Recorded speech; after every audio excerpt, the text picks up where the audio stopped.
you for spending November 13th, 2013, the PDC Board of Commissioners meeting with us today. Jina, please call the roll. Chair Andrews? Here. Commissioner Dixon? Here. Commissioner Mollis? Here. Commissioner Strauss? Absent. Commissioner Will Hoyt?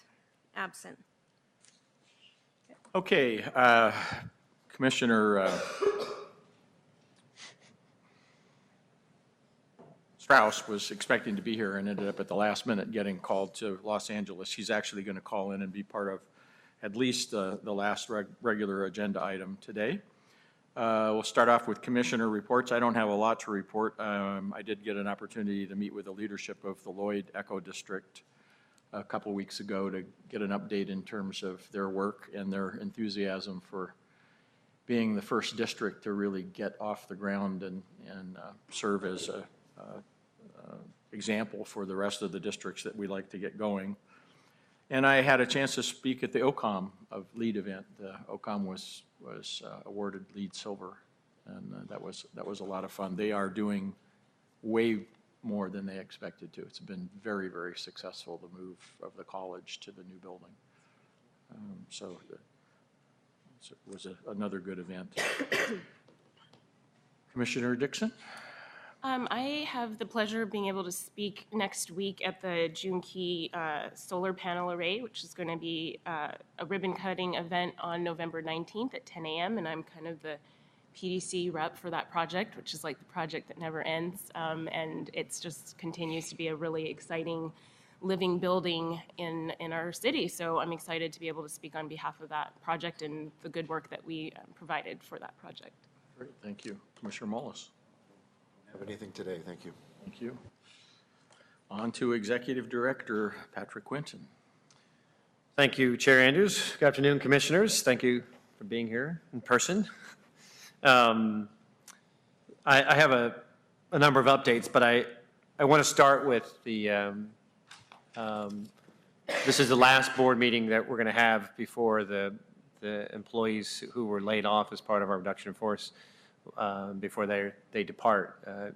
After our last board meeting, we made the announcement of the remaining positions that were to be eliminated from the organization, and roughly half of the positions were unfilled, but 15 of the positions were actually filled by current PDC employees, and most of them are here through the second week in December, and then their tenure will end out here at PDC. And so obviously it's been a tough time for everybody. The laid off employees are going through fairly extensive outplacement services. Have been impressed with how diligent they've been participating in. They have regular meetings here with our outplacement services, and I know that a number of them are pursuing various job opportunities. So I think we're confident they'll all land on their feet. But it does represent a significant loss.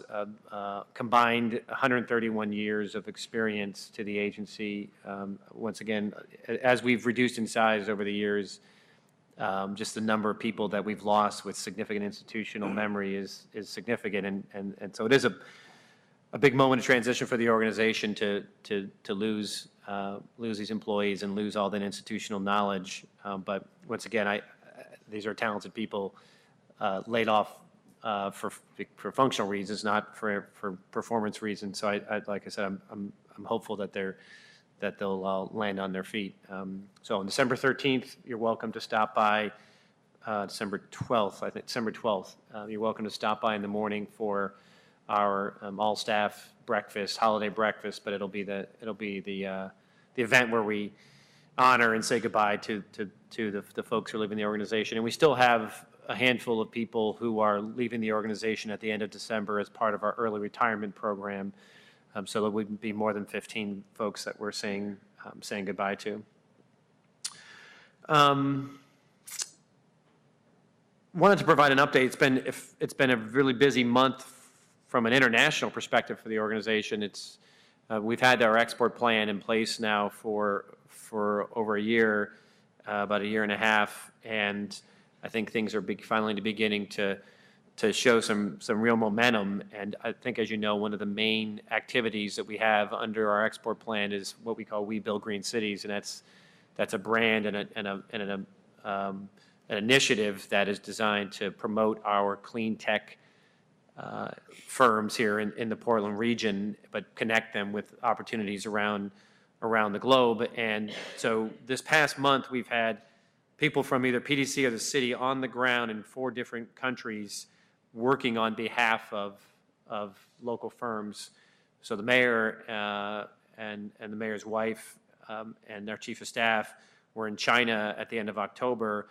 And thanks to the work of our team here, including Michael Gerton and Peter Englander and Amy Nagy, they were able to prepare an agenda for him in which he were visiting development officials in China in various locations and promote PDC firms. And we're now looking at following up on some of the leads that the mayor uncovered. It's nothing like having the mayor be your lead business development person. So that's always a good formula. So a lot to follow up there in China. And at the same time, Mitsu Yamasaki from our team here at PDC went back to Japan with ZGF, Glumac, and a number of other firms to follow up on the spring trip they did to Tokyo. And I think we're actually at the point where we have at least one contract out of this set of activities and another one being negotiated. So that's turning into real opportunities. And that's really the formula that I think we're going to have to figure out how to staff is you go for an initial trade mission, you uncover opportunities, but then you got to go back, you got to bring the companies back. And so in Japan, we did that, and we're now seeing the fruits of that labor. Once again, at the same time, I really do think we had people in all parts of the globe at one point in time. Chris Harder, who heads our economic development team, was in Israel with a group of folks from Portland. This was more of a best practices trip, some business development activities, but went to Israel primarily to learn about their startup culture. They have one of the most active startup economies in the world. If you think of Silicon Valley as a separate economy, Silicon Valley is the most active startup economy in the world, and then Israel is actually second. So there's a ton of investment, a lot of new companies, and the government there has played a significant role in what's happened in Israel over the past 20 years. So Chris went there, participated actually in a panel discussion on what we're doing for entrepreneurship, but came back with a lot of great ideas. And then just now, Lisa Abwaf, who heads our Central City team, is in Mexico City working on behalf of another We Build Green Cities company, helping them land some business. To show you how we're beginning to operate, that opportunity really came to light last week. And Michael Gerton as well, who's one of our behind-the-scenes all-stars on this work, kind of analyzed the opportunity, made a recommendation that we should have somebody join this company on the ground in Mexico City. We determined the best person would be Lisa, given her area of expertise, and we got her on a plane in Mexico City basically in under a week. So, and one of the great things about how this is developing is that the companies, with these kind of opportunities, the companies are beginning to pay for our expenses as well, so that we're not footing the bill. It means we're adding value, enough value that they're willing to pay for us to join them. So a lot going on internationally, and then on top of that, the Obama administration continues to push this agenda, the agenda of trade as kind of one of the fundamentals of growing the economy. And so they hosted in Washington, D.C. at the end of October something they called Select USA Summit, which was a pretty large conference to invite people from around the world, companies from around the world to come to D.C. and learn about what the U.S. is doing to attract foreign investment. And so I actually participated in that conference. They had every top administration official speak at the conference, from the president to the Secretary of Commerce, to Secretary of State Kerry, Secretary of the Treasury. So they pulled everybody out and forced to demonstrate the administration's commitment to international trade. So all this, I mean, you've all been around long enough to see this, 4 years ago, beginning to thinking about this, and then the Brookings work, and then the export plan, and now we're on the ground executing. So it does take time, but it really is paying dividends, and I think we're really going to start to see the dividends for local companies coming more frequently. Just some other interesting things of note over the past month. I had the opportunity to participate along with the mayor on a walking tour of the Vancouver-Williams area, North Portland. The tour was organized by Senator Abel Gordley, and it really was trying to highlight for the mayor and PDC leadership what's transpired over the past 40, 50 years in North Portland and the impact of gentrification on North Portland. So it was a very frank discussion, and honest discussion, and what came out of that was a set of agreed upon next steps for working with the African American community around things we can do going forward in North and Northeast Portland to begin to kind of restore the community in some way to what the kind of legacy homeowners would like to see it. But so that's a conversation that's going to play out for a while. We had a very great piece of press about our startup activity in the Huffington Post in October, and that was a result of us hosting a reporter from Huffington Post for 2 days on the east side on Produce Row. I spent considerable time driving him around the east side as well as South Waterfront, and then we took him over to the Startup PDX Challenge office space on Grand, and he got to meet some of the companies and featured some of the companies there. And I went to Washington. When I went to Washington, I spent a day on the Hill meeting with the delegation, and I brought that article to everybody to say, here's what's going on in Portland with startups, because I think they're always looking for more anecdotes about what's happening on the ground.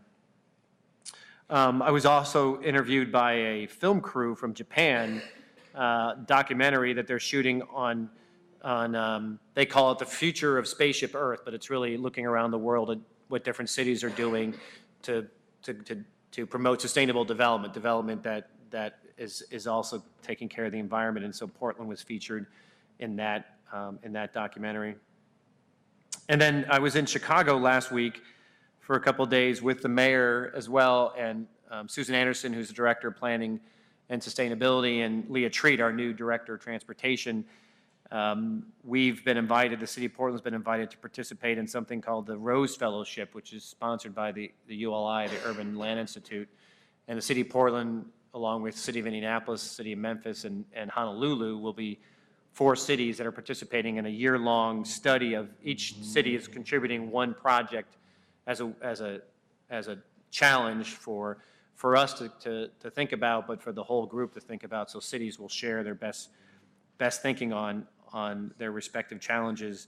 So we're going to focus on the Central East Side opportunity that will emerge out of the new light rail line. So then we'll talk more about that, and over the course of the year we'll bring to the board some of the work we're doing. Out of the as part of this, each member of the team gets to go to one other city to help them as part of their challenge. And so we were drawing straws for who gets to go to Honolulu, and I'm going to Indianapolis. But they're dealing with a very challenging repurposing of some old manufacturing facilities. So it'll be a fascinating opportunity to learn from what they're doing and hopefully help them as well. A couple upcoming events I think you know about, but tomorrow we're having the groundbreaking for Dawson Park. We've talked a lot about the Dawson Park project here, but tomorrow we kick it off. Actually, I go by it every day, so they really are beginning to ramp up construction. The fencing's up, and I saw this morning, they saw them actually beginning to do some work. So tomorrow we'll have Commissioners Fritz and Commissioner Fish there, as well as Michael Alexander from the Urban League, representatives from Legacy, which is providing the donation for the water feature. You'll remember we have $2.5 million going into this project, and it's an important project for the the North Portland community, the Williams-Vancouver community that the mayor and I toured last month. Next week, we along with the PBA and Greater Portland are hosting Bruce Katz from the Brookings Institution. Bruce Katz has written a book called The Metro Revolution, which talks about how metro areas are leading the economy going forward, and they're leading their recovery, and talking about the rising importance of mayors as well in the political landscape. Portland is featured prominently in that book, and so Bruce is making a stop on his tour. So we're going to have the whole morning on the 20th, on Wednesday the 20th, dedicated to a conversation with him and the mayor and some other folks, and then the PBA will be presenting some of their economic findings as well about the state of the Portland economy. And then lastly, we Startup Weekend, which is an annual event here in Portland when aspiring entrepreneurs come together for a weekend, and it's like pulling a 3 consecutive night all-nighter, but they all come together at the PSU Accelerator, and people throw out ideas and form teams, do market research, get an online presence, and come out at the end of the weekend with the beginnings of a company. And so it's become an increasingly popular event and a way to, once again, to energize startup activity. And so that's starts on the 22nd, so it's a Friday, but it really, like I said, it goes the entire weekend. And it's this year it's happening at Puppet Labs, which is right over here across the park blocks. Anybody who's interested in that should go to portland.startupweekend.org, and it truly is open to everybody. They've had high school students start businesses in Startup Weekend, and obviously a lot of 20 and 30 somethings, but you don't have to. You can be older than that too if you've ever wanted to try starting a business. So that's what I had. Thanks. Great. Thank you, Patrick. Great report. On behalf of the board, I want to express my great thank you to the PDC staff for everything they've done for this city. In the 5+ years I've been on the board, we've gone from 230 employees, and at the end of this fiscal year we'll be 95. And yet, through the toughest economic time that we've seen since the Great Depression, and we have an agenda today that has 4 amazing items on it, which is proof that despite having to go through reorganizations and downsizing, the staff is capable and has done absolutely fantastic work on the part of the city of Portland. So we wish them all the best, and wish that this wasn't the result, but you have to deal with the cards that are dealt you. Okay, next item on the agenda are the meeting minutes for October 8th, 2013. Could I get a motion to approve? So moved. Second. Any changes, additions, comments? All those in favor, aye? Aye. Aye. Opposed? Thank you. Next item is public comment for items not on the agenda. I do not have anyone signed up. Make sure there's no one here. Okay. Next item is a consent agenda. It is an action item, Resolution 7029, authorizing a contract amendment with the City of Portland for the purpose of operating and administrating the EOI Economic Opportunity Initiative Program during fiscal year 2014. This is one of the 4 pieces of very good news. It's almost $300,000 more for our job training programs, and it's been on the last 2 agendas, so we put on the consent agenda for today. Could I get a motion to approve? So moved. Second. Any further discussion? All those in favor, aye? Aye. Aye. Opposed? Thank you. Okay, regular agenda. Another action item, Resolution 7030, public hearing on Budget Amendment 1, adopting a Budget Amendment 1 for the fiscal year beginning July 1, 2013 and ending June 30, 2014, and making appropriations. Tony Barnes. Hi, Tony. Good afternoon, Chair Andrews, Commissioners, Executive Director Quinton. I'm Tony Barnes, Budget Officer, and I'll be talking about the Budget Amendment number 1 today. The proposed action will formally amend the current fiscal year budget for the first time this fiscal year in the following ways. It'll adjust beginning fund balances to match actual FY 12-13 ending fund balances. It will adjust individual project and real estate management budgets using updated information for property management expenses and staff time. It'll adjust program budgets based on new activity, including community livability grant program budgets and lents, as well as a commercial property redevelopment program in the River District based on updated estimates of activity.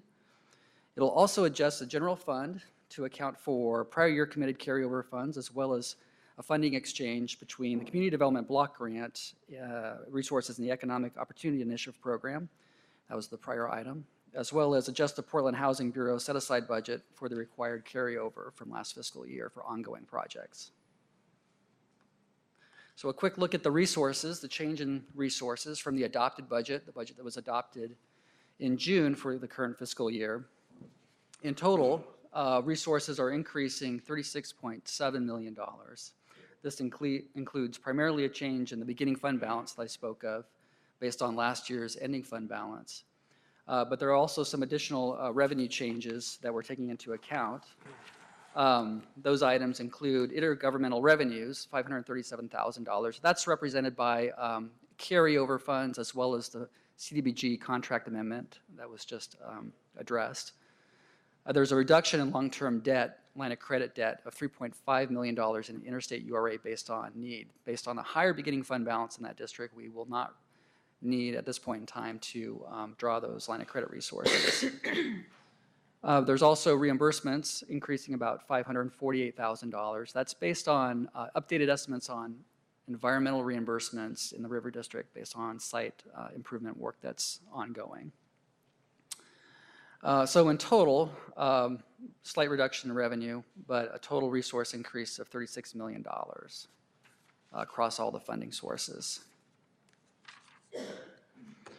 On the expenditure side and the requirements side, there's a total increase in expenditures being requested of $14.8 million. This includes primarily increase in the property redevelopment business line related to the commercial property lending program in River District. We're asking for an increase of $6 million in River District. Carryover of housing of $5.4 million and a decrease in infrastructure of $2.7 million. There is a contingency increase to balance the funds at $21 million in total based on what's not being programmed in this year's budget that will be included in the beginning balances for next year's base budget, the 14-15, as we get into the budget cycle for next year. So a little bit more detail on those changes. In administration, the decrease of about $228,000 is mainly related to reallocating staff time from what was previously identified as general administration to specific business line activities like property redevelopment or business development. In business development, in that business line, we're increasing $1.76 million. Again, that's mainly related to general fund activities and carryover for the EOI and CDBG funding. Infrastructure, as I mentioned, is decreasing 2.7. That's mainly related to a change in timing for parks and transportation projects in the Lents and interstate URAs. So these amounts that are being taken out of the budget will be included in the draft budget for 14-15 as we start that process next month. Housing will increase a net $5.4 million. This is across multiple URAs. It's related to the housing set-aside and the contract with the Portland Housing Bureau. So it's mainly related to funds that were in last year's committed contract for identified projects that are, again, moving into this year and now in many cases are under construction. And in property redevelopment, the largest item, $10.5 million, as I mentioned, adds funds for the CPRL lending program in River District, adds funds for site development for parcels at Cascade Station, includes updated budgets for property management, site improvements, and environmental remediation activities in multiple URAs. It's mainly in interstate and Lents URAs where we have several sites that are where we have ongoing property improvements and site improvement. And then we also are moving some funds to the Community Livability Grant Program from the lending program in the Lents URA. So it's not a net increase in expenditures, but just a change between programs. So in conclusion here, just looking at the adopted budget versus the revised budget that's being recommended through this action, the total expenditures are increasing from $175 million to $190 million in total. As you can see, the overall split between the business lines is relatively consistent with the adopted budget. But there are some adjustments where we have a decrease in infrastructure and increases in property redevelopment and housing. So I'd be happy to answer any questions, specific questions you may have at this point. Thanks, Tony. Big budget, lots of moving parts. As always, pieces that are kind of flow through from our budget standpoint, both parks and housing. Obviously, we don't have control over the projects and the timing of the expenditures. And the other one that I would just note was that the property redevelopment area is heating up, which is a really good thing. We've seen a real slowdown in that particular department. Today is showing a different trend, and we're budgeting for it. So I don't have any questions. You answered them all for me at the briefing. Commissioner Dixon? Thanks. Yeah, thanks, Tony. I think you guys should come sick all the time. You're easy. Okay, I would look for then a motion to approve. Make sure I've got the resolution 7030, budget amendment number 1, adopting budget amendment number 1 for the fiscal year beginning July 1, 2013, ending June 30, 2014, and making appropriations. So moved. Second. Any further discussion? All those in favor, aye? Aye. Aye. Opposed? Thank you, Tony. Thank you. Thanks, Tony.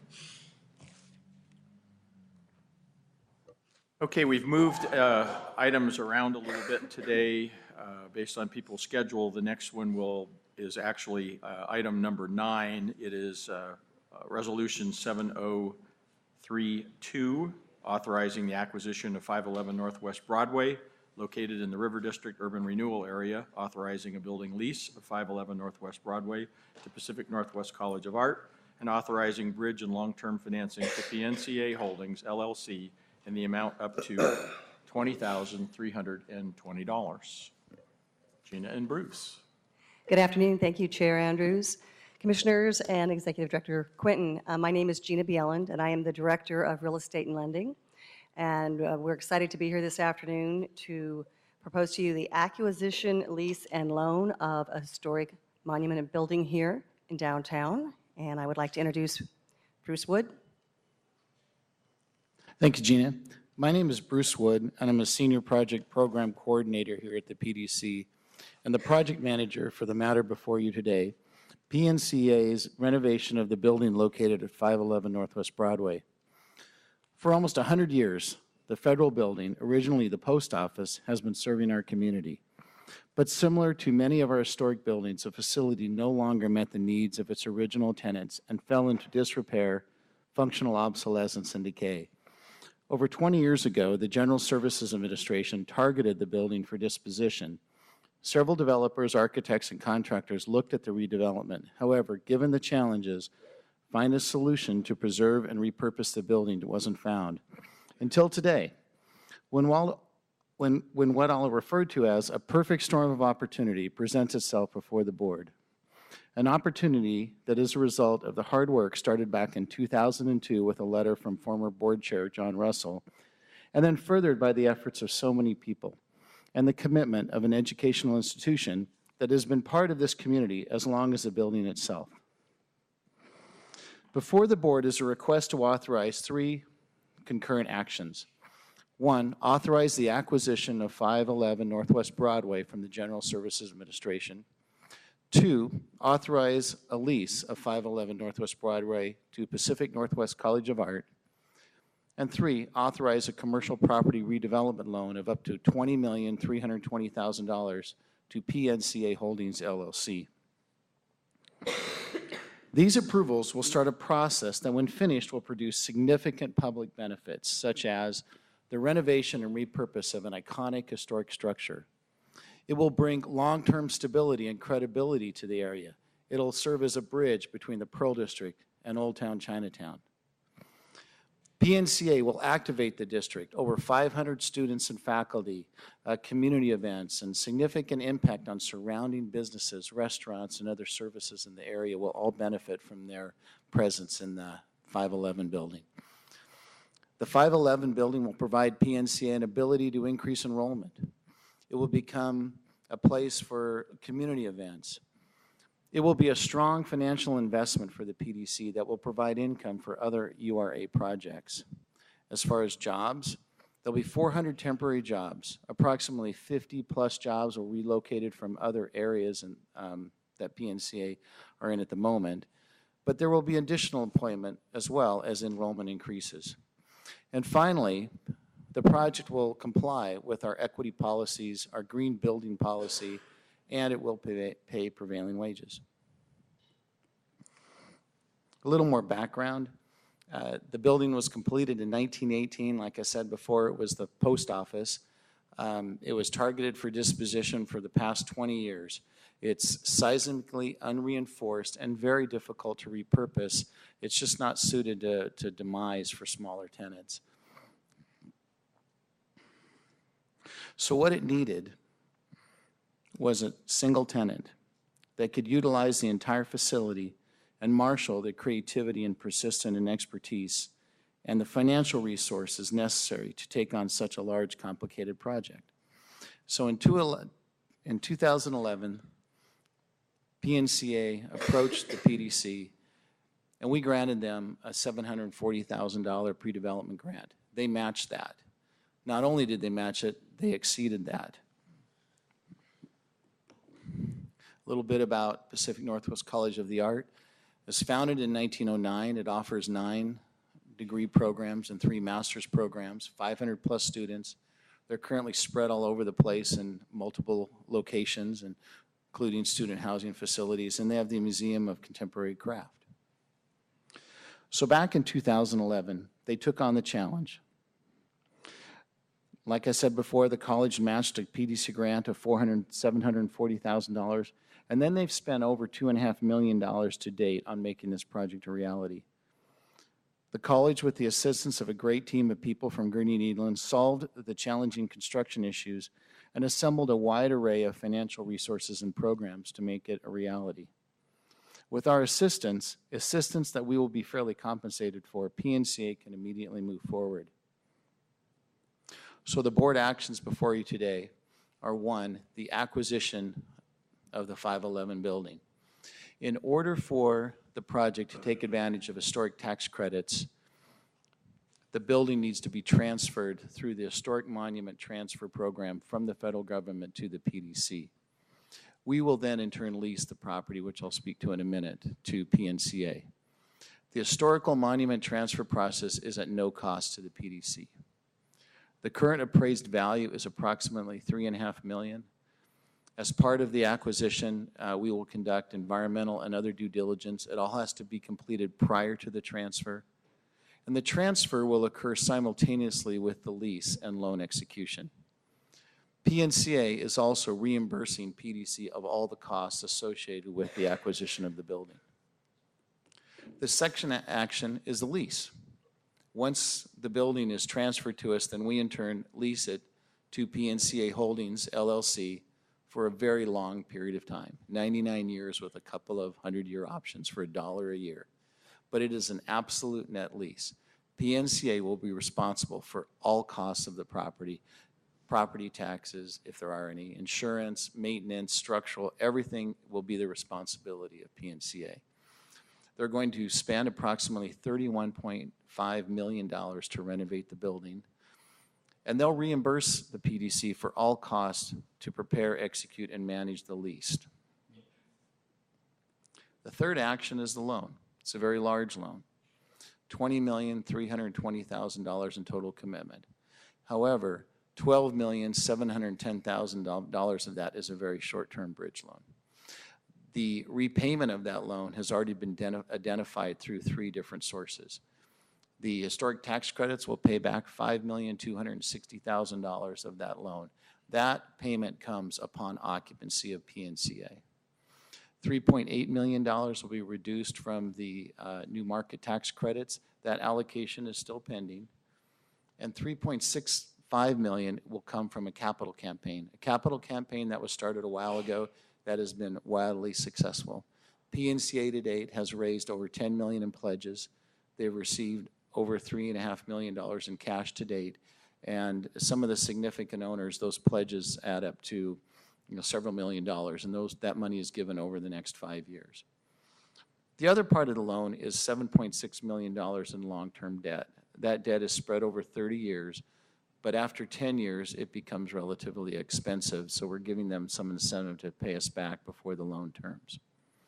The closing of this loan occurs concurrently with the acquisition of the 511 building and the lease to PNCA.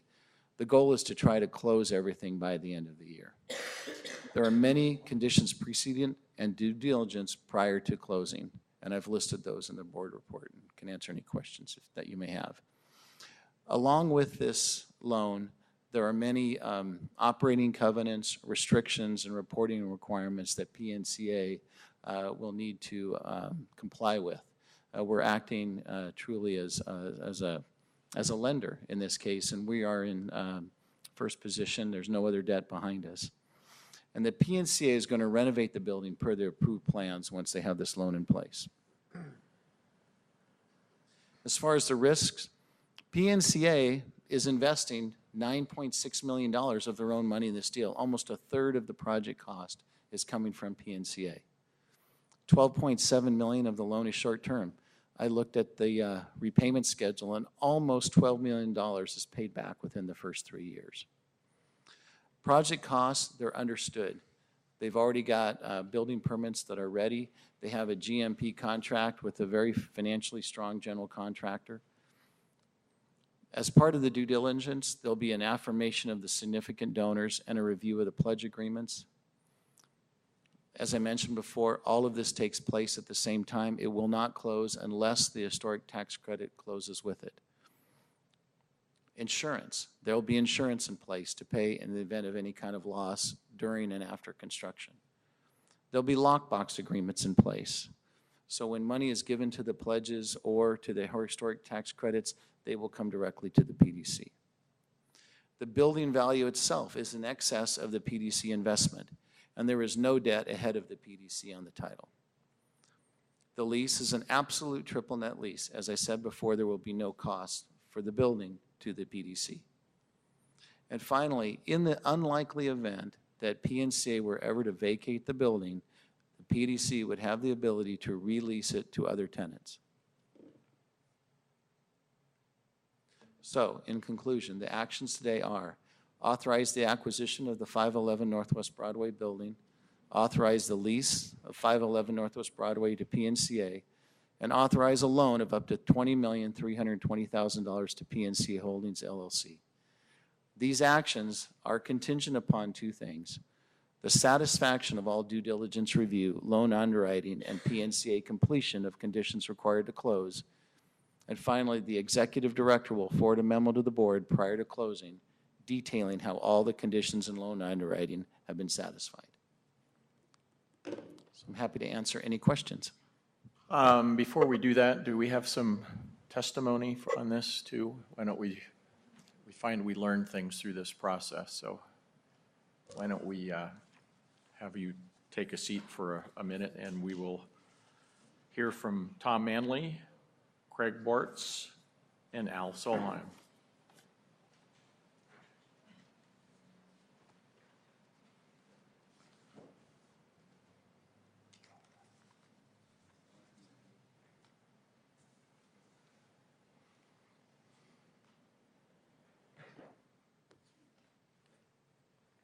Good afternoon, gentlemen. Good afternoon. Good afternoon. Hi. How you doing? Good, how are you? Good. Well, thank you for having us, and thank you for considering this small request on behalf of the college. You know, 2 years ago, we appeared before the commission to ask for the $740,000 grant to help us get this project going. And I'm now pleased to be back before you with a complete set of architectural plans, a robust capital campaign that's moving towards a close. We expect early, maybe within the next year, year and a half, and a finance plan that we've worked with our project manager, Gerding Edlin, and our excellent Board of Governors to put in place to make this important move for the college. We have sold our main campus building as of the end of December, and that's why we're able to bring a great deal of the equity that we had in that building to this project. We have also made plans over the last 3 years to relocate our entire campus to the North Park Blocks area. In August, we opened Art House, which is a collaboration with the Powell family and a local developer. It's our first student residence hall. And a number of years ago, we partnered with the Museum of Contemporary Craft, also in the North Park Blocks. And the board recently voted to acquire the museum, which will conclude at the end of this, our fiscal year, which will be in June 2014. We look at this as an incredibly important development for our college, but we also look at it as a step towards bringing together two neighborhoods that have been divided, and as a natural outgrowth of our college's vision about being important not only to our students but to the communities in which they live and that they're going to work. So our partnerships with the Bud Clark Commons, with Multnomah County Health Department, with PAIR, with Central City Concern, and many other organizations on the east side of Broadway are also an important attractor, and we intend to sort of bring design and art as a lever to actually build community in the neighborhood. So obviously, we're hoping for your support of this proposal. Want some more time? I'll cede some of my time to you, Tom, if you, okay, good. Hi, I'm Craig Barretz. I'm on the Board of Governors of PNCA, and in fact, a relatively new member of that board, so I've gotten the pleasure of working on this project from the sale of the main campus building to where we are today. And to talk about a win-win-win situation. We're going to have some additional development in the Pearl where the main campus building sits, probably a great development site. We're going to be moving into a new building. It's going to change the whole nature of the North Park Blocks. It's been beginning to evolve, but this will really take it to another level. We're fortunate to have PDC in our camp. We hope that you can support this. It is, I didn't hear anything bad or very little risk associated with this from the PDC side, and it will make Portland a greater place. It will put us on a bigger map than we already are, and I just like the direction that we're going. So thank you for your consideration of this, and I know this will be a fabulous project when it's all done, and it'll be a great part of the community. Thanks. Hi, I'm Al Solheim, and I want to tell you how pleased I am to speak in support of this proposal. I've been engaged with PNCA for almost 20 years, as a friend, as its board chair for 7 years, and as a board member now. And we've had a lot of transformational moments, one being the move of the college from the Portland Art Museum to Pearl District. The other one was the $15 million gift from Hallie Ford maybe 7 years ago. And now, of course, the opportunity to complete the financing for the 511 building. These are transformational moments that really allowed PNCA to become a school of influence, not just in Portland, but within the region and the country. It's no longer a fine, small arts college of 200 students. It's a almost 600 student college that manifests creativity. I'm a real estate person, and I understand location, and I know the importance of locational energizers. PNCA is a energizer with extraordinary reach. It energizes the North Park blocks, it sets the stage for the post office, and it energizes and brings together the Old Town and Pearl District. And so it strengthens that connectivity. So for those reasons that I strongly urge you to vote in favor of this financing proposal. PNCA is 105 years old. And with your approval, PNCA will finally have a home. So thank you for your consideration. Thank you. Any questions for our three giving testimony? If not, we'll call thank you very much. Yeah, thanks for the good spending work time you with put in us. to date. Bring staff back to the table. I will start by admitting I have long been a supporter of PNCA, long before they even started looking at this project. I've often called it one of the hidden economic engines of the Pearl District. I think not a lot of people have known about them except for one exciting event every year, which they raise a lot of money for, but it's had unbelievable growth, 105 years old. The project itself is honestly the link between the Pearl District and the river and Old Town Chinatown. Right now, there's one of those several blank blocks in between that are unoccupied, and this will fill that.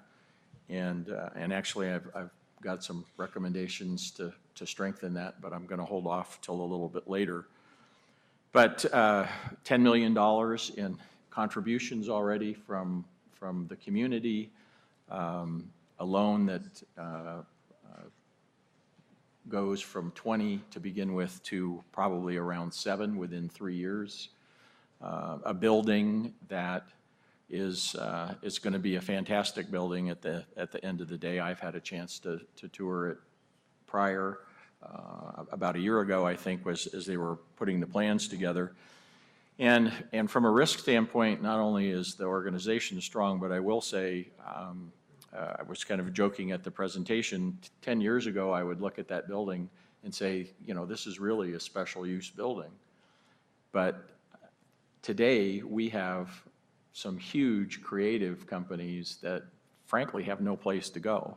So I hope, and I'm sure nothing will ever happen to PNCA, but I'm real confident that given the amount of debt that the PDC would have on this at the time, we'd be able to lease it at way below market. And it is the kind of building that the tenants that are taking hold in our economy today are growing. So I think it's a fantastic project, and I'm fully in support of it.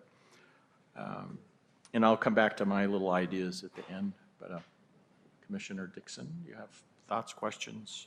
I think this is a great news story, especially for Old Town Chinatown. We just had a presentation at our last meeting for the importance of the development in this district, and I completely agree. This connects the two districts nicely, which we need. And so from that aspect, I am 100% in support of the project. It's a great college, and it's just going to change all of the way that the city looks. And that, to me, is what the Portland Development Commission is all about. So I'm in support of that completely.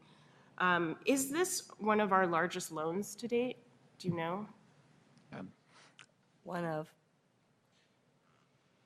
Yes? Yes. So it's exciting. Then I don't think that a loan has to be a bad thing. I think the way that you've structured this, it makes a lot of sense. And Chair Andrews already went through the details as well as you, but there was one section I was curious about, the $3.8 million that you said was still pending. Is that in regards to tax credits? And you said no closing until? No, that's a new market tax credit allocation. Okay. That is pending, so that that has not been fully committed yet. So the loan amount of $20,320,000 is for the full loan amount in the event they do not get that. If they do receive the allocation, it would be $3.8 million less. I see. Okay. And that would be funded during construction.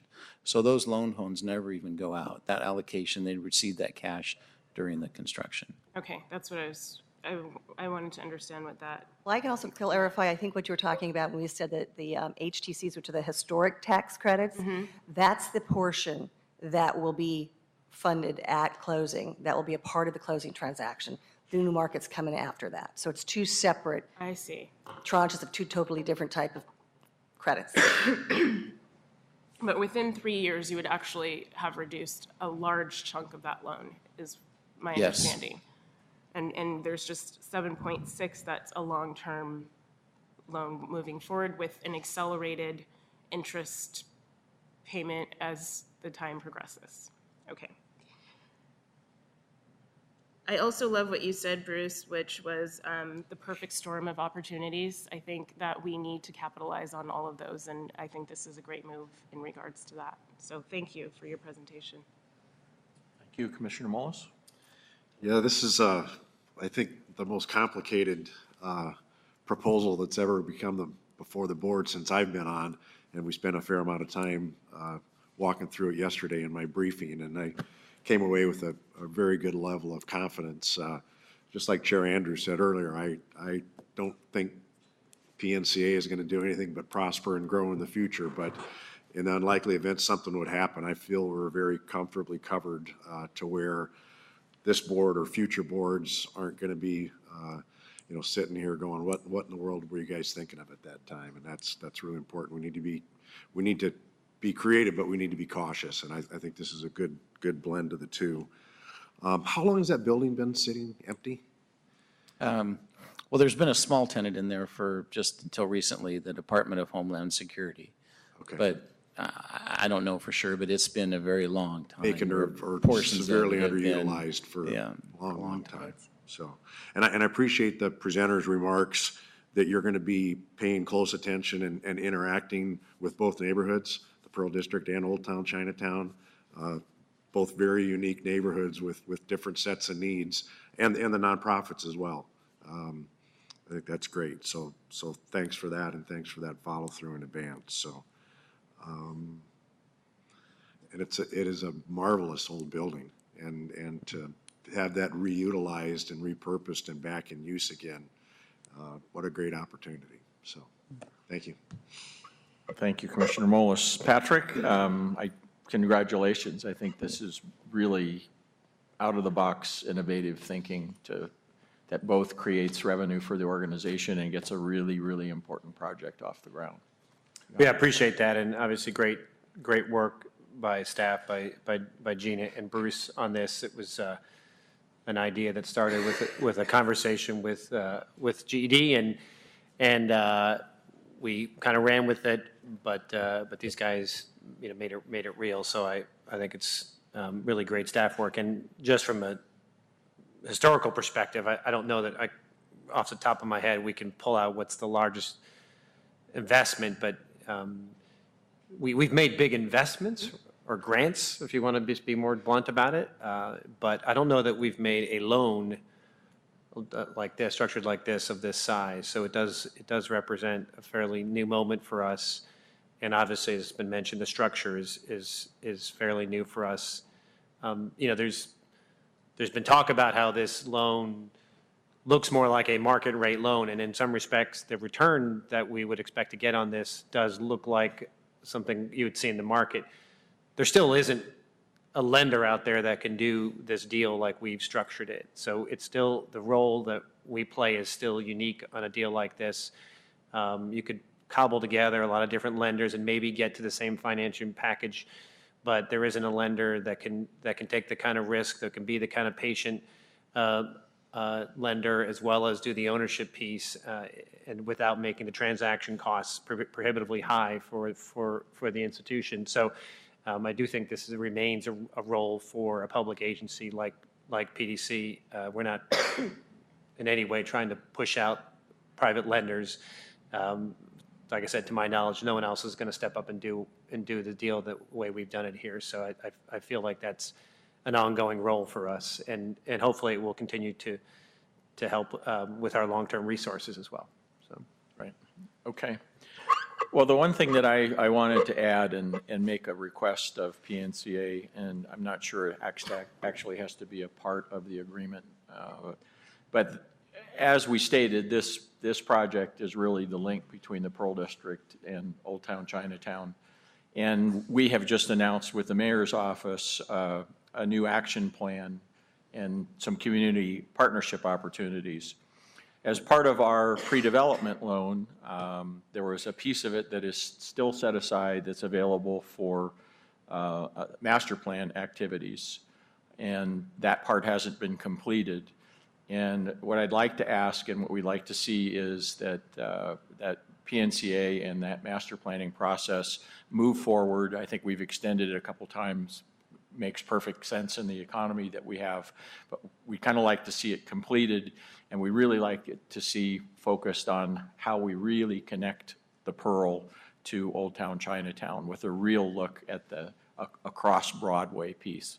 And I know that there's a lot of interest. I don't think I'm saying anything controversial here, but I'm just trying to make sure that people recognize how important that is to our investment in this. It's not just an investment in a school, it's an investment to a really strong link to bring the most prosperous neighborhood in Portland, at least over the last decade, into one that has not been quite so successful.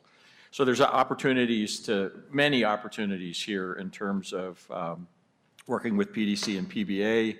There's vacant storefront activation, pop-up shops, public art opportunities, participation in community association meetings, and even exploring opportunities for some really innovative partnerships with existing business neighborhoods and institutions.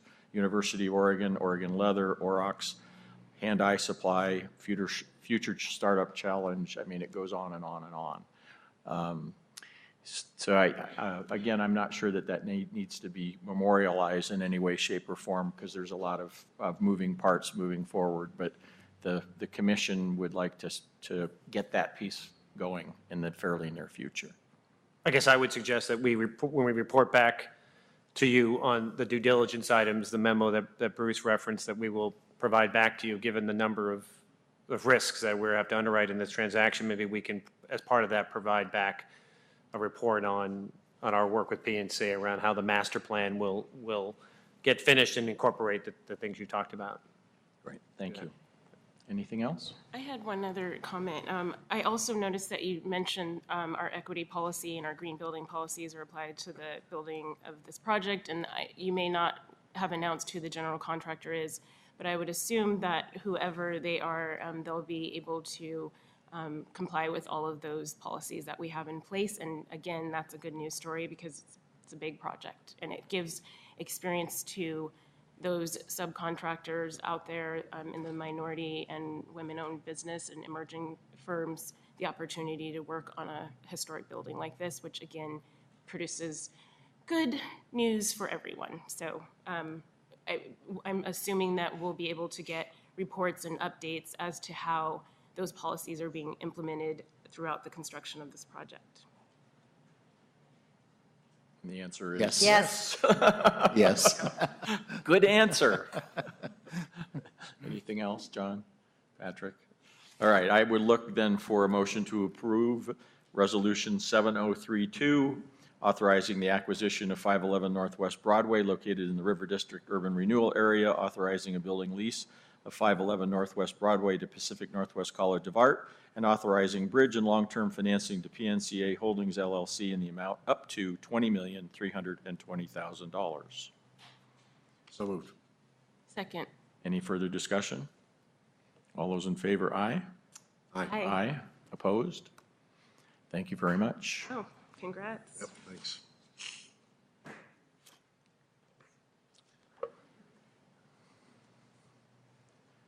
Okay, next item is actually item 8 in the book.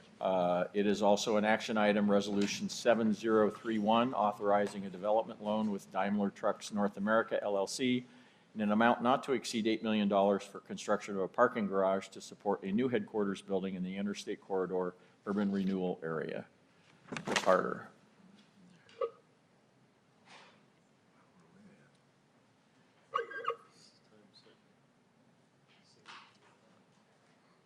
This one is or the next one? Next one, but well, maybe it's not. You can call Steve. We still be calling it 5. Chair Andrews, Commissioner, Executive Director Quinton, thank you for the opportunity to present on our partnership with Daimler Trucks North America. Today represents a significant business retention expansion win for Portland and a strategic decision by DTNA to remain a committed partner to our city and to leverage our state's innovative workforce and resources. With me today is Joshua Palmer, who is leading DTNA's expansion efforts in Portland, and you'll have an opportunity to hear from him in a few minutes. Before you is the proposed board action to authorize the executive director to finalize negotiation of and execute a loan agreement and related documents necessary to make an $8 million loan to DTNA. The remainder of the presentation covers key loan details and project impacts. DTNA's parent company is Daimler AG, located or headquartered in Germany. As you can see, Daimler AG is a top global brand that ranks number 23 on the Global Fortune 500 list. A bit more about Daimler Trucks North America. As you know, its corporate headquarters are in Portland, Oregon, and employment by the company in the city exceeds 1,800 workers. Core products include heavy and medium-duty commercial vehicles, school buses, recreational vehicles, and shuttle buses, diesel engines, and mechanical transmissions, to name a few. In short, extremely high-quality manufactured stuff for the transportation industry.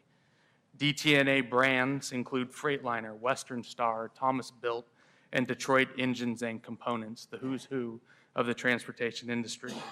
Its geographic reach extends beyond the United States to Canada, Mexico, and more than 35 countries outside the NAFTA region.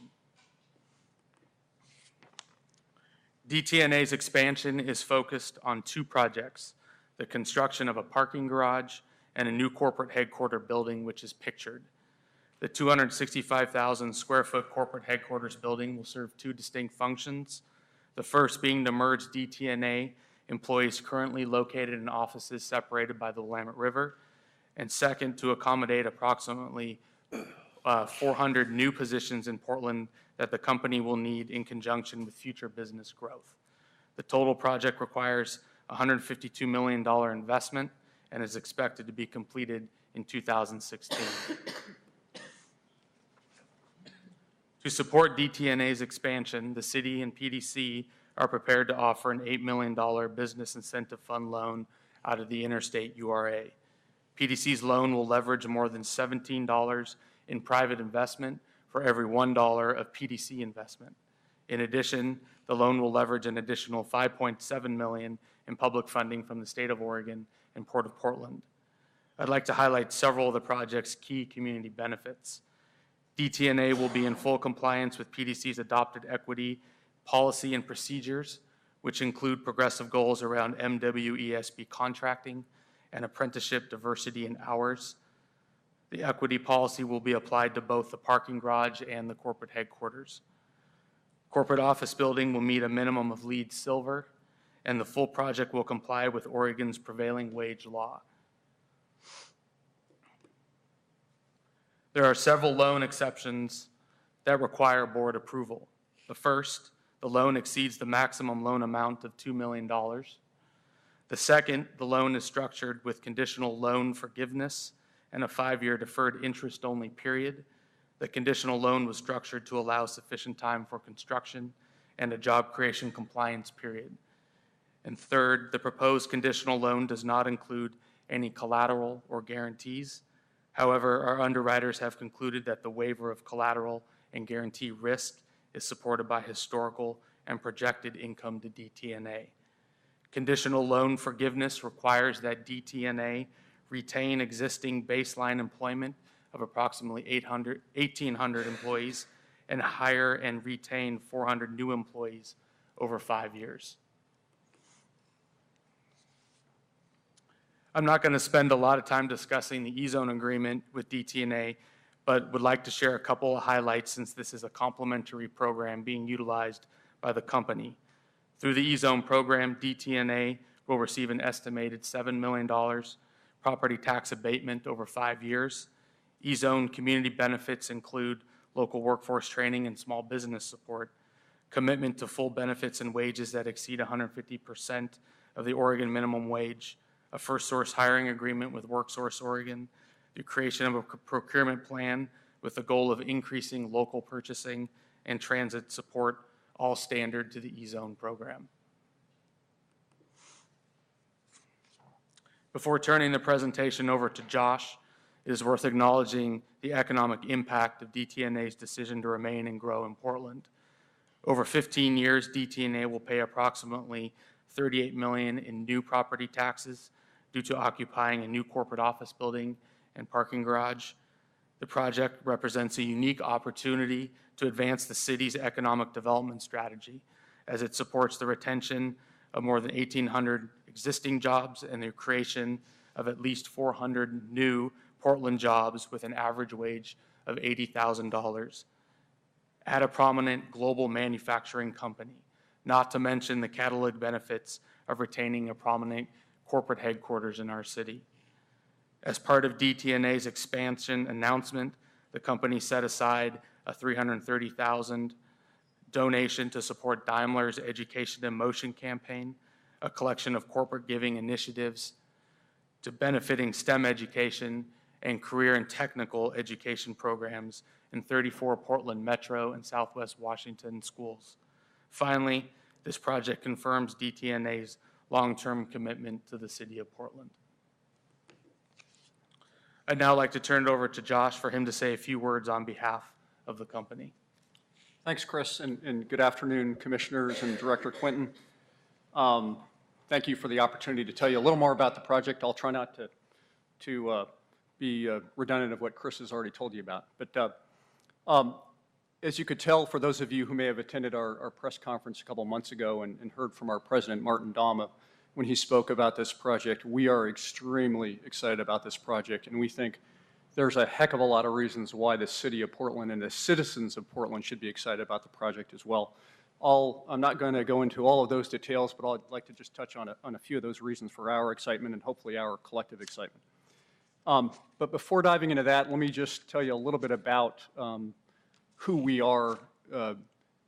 Chris referred to us as Daimler Trucks North America. I think if you probably polled some of the folks in this room or on the street, they might not know who we are by that name. Some of us, including some people in our company, still call us Freightliner. So that's now one of our brands as opposed to our company name. But really, we're the same company that's been here in Portland since the 1940s.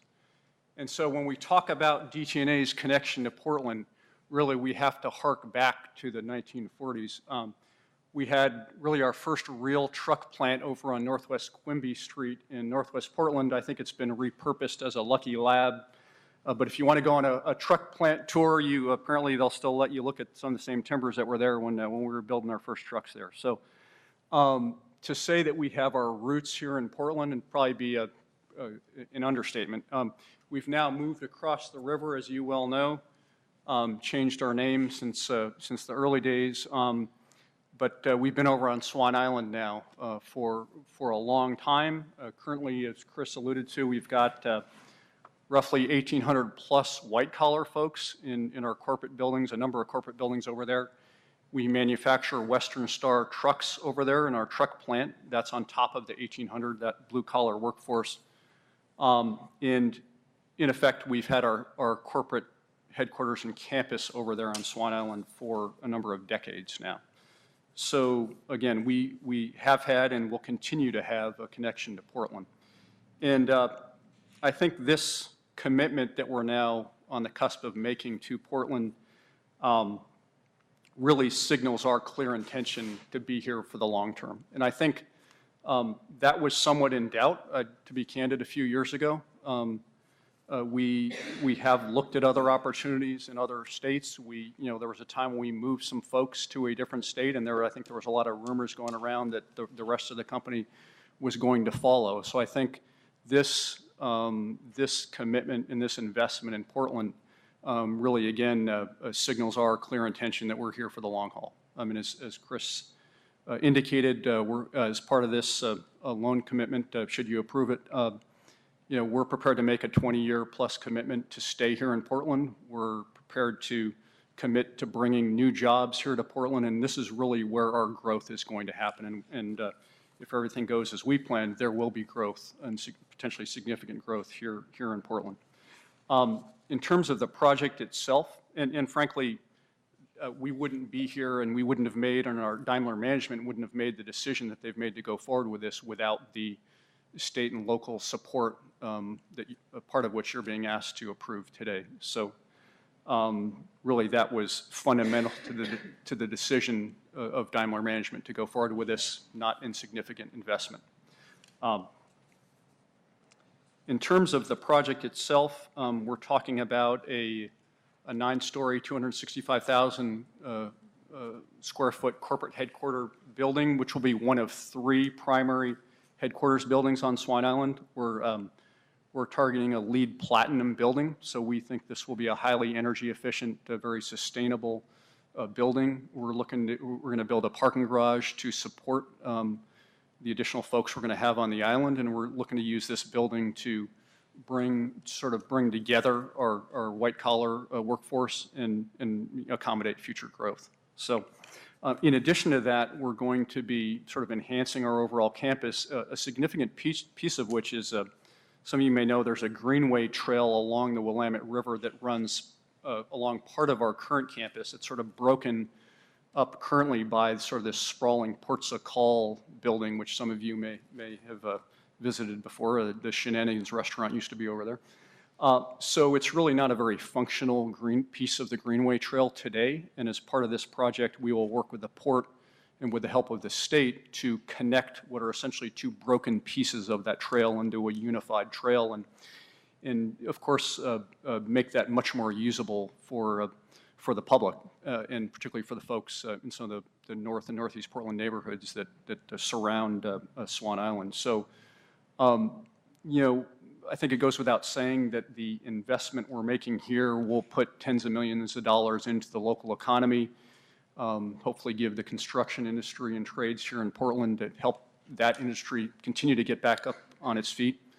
So in addition to the commitments we're making in terms of our employee growth and our staying here in Portland, we'd like to think this is going to be a mutually beneficial project for really everybody concerned. From our vantage point, we see this as a big win for the city as well as for DTNA and our employees. But we realize this is a significant investment for you folks, and I'd just like to say that on behalf of DTNA, we are really profoundly grateful for your consideration of this. We thank you anticipatorily for this investment, because we realize it is an investment, and of course we think this investment is going to reap huge dividends for all of the reasons that I spoke to for Portland and the citizens of Portland in a number of very tangible ways, but also because I think it signals that the city can really collaborate well with business interests here in Portland in a way that's very mutually beneficial to both public and private interests. It's hard to see how this project will not dramatically impact in a positive way public and private interests here. So again, thank you for that. That's about all I had, but I'd be remiss if I didn't, in closing here, really thank Director Quinton and his staff for their professionalism throughout this process, and really their spirit of collaboration and working with us, which was really appreciated throughout. So thank you, and I'd be happy to answer any questions you have about the project. Thank you. Do we have any other testimony? Okay.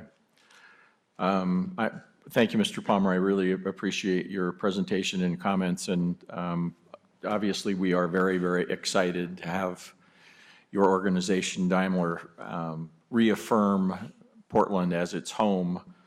As I pointed out at the last meeting, I think this is the 3rd international corporation to affirm Portland as their United States headquarters, and that's not insignificant.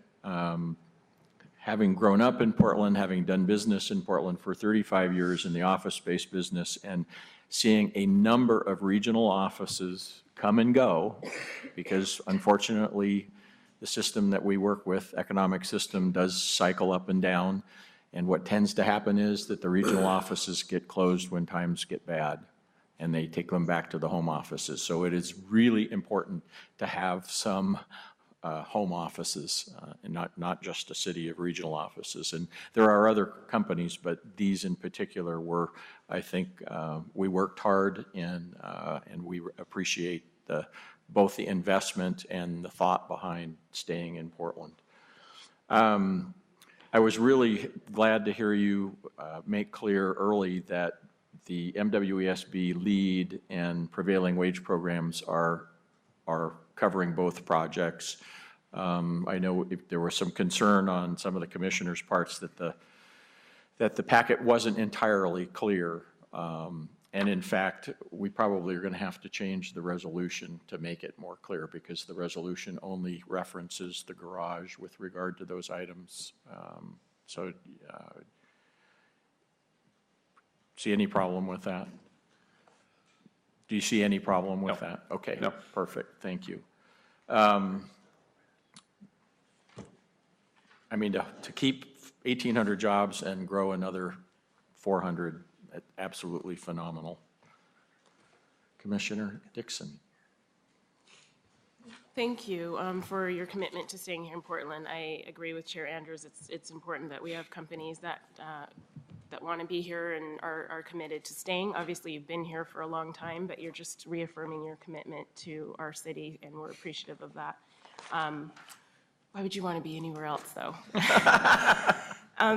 Also, very happy to see that, again, we read it as it only being a commitment for the social inequity and green, some of our policies for the parking garage. So I'm happy to know that that is included in all the construction.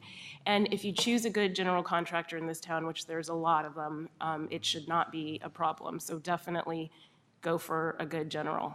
I can't stress that enough. That really will help your overall project and the outcome, and it'll be a project that we'll be able to talk about to others, and you'll set a really good precedent. So please select a good one. Thanks.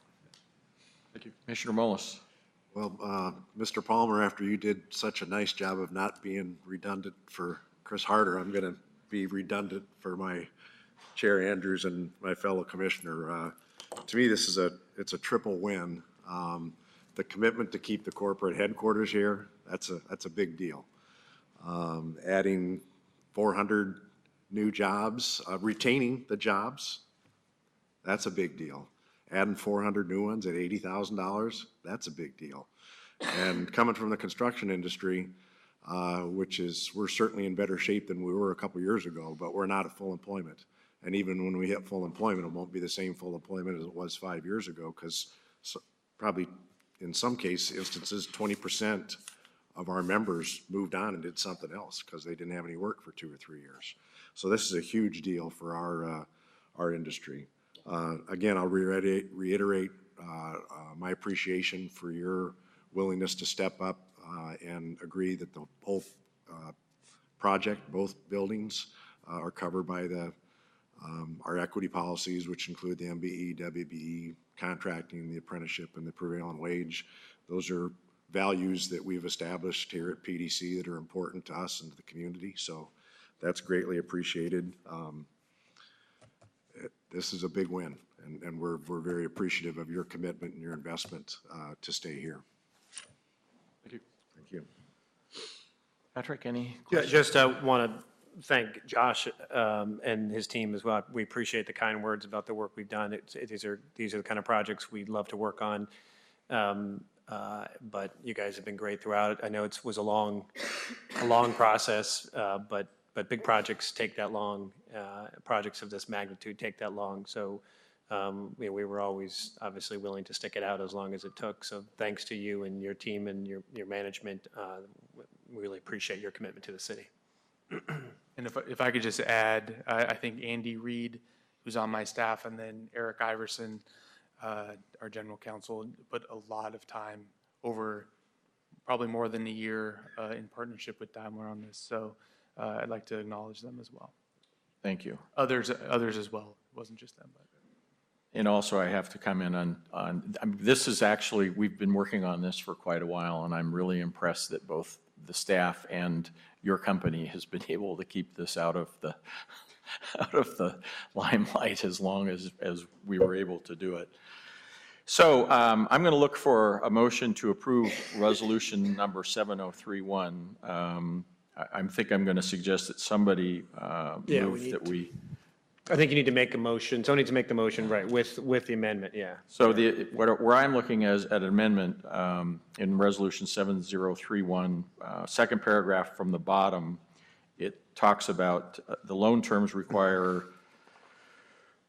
DTNA to comply with the board's adopted equity policy, including participation of minority-owned, women-owned, and emerging small business, and utilizing apprentices and women, minorities, and disadvantaged individuals in the construction workforce for the parking garage. I would just add, and office building projects, and I think that's We sufficient. used corporate office building. Corporate office building? In the next paragraph, so Okay, just so let's keep the use language corporate office. consistent. Perfect, thank So you. moved with the amendment? And I'll second as well. Okay, any further discussion? Just one question, and even though prevailing wage isn't referenced in here, that's part of our policy, right? It's part of the equity policy. Yeah. So, yeah, it's included by reference. Yes. Okay. All right, ready to vote? All those in favor, aye? Aye. Aye, opposed? Thank you very much. Yes, thank you. Thank you. Thank you for being in Portland. Yep. So I'm going to call for a short break here. Actually, Commissioner Strauss is going to join us, and we're going to excuse Commissioner Dixon. Jeez.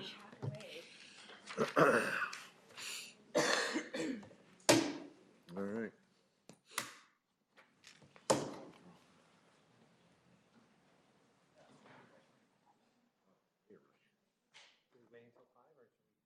No, I think I texted him.